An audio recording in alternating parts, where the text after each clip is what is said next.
31st night మా అమ్మ వాళ్ళ ఇంటికి వెళ్తున్నామండి. మేము వస్తున్నట్టు వాళ్ళకి తెలీదు. టైం అయితే 11:30 దాటింది. చెల్లిపిల్లలు కూడా ఇక్కడే ఉన్నారు. 2024 అయితే చాలా బాధాకరమైన సంఘటన అయితే జరిగిందండి. మా చెల్లి వాళ్ళ చిన్నబ్బాయి అయితే ఎవరెవరు అంటున్నాడు. రా పడుకోలేదా?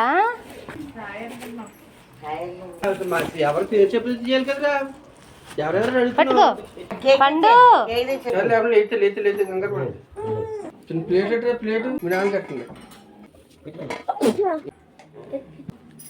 పడిపోద్ది సరిగా. Happy new year. వద్దుగాని రా.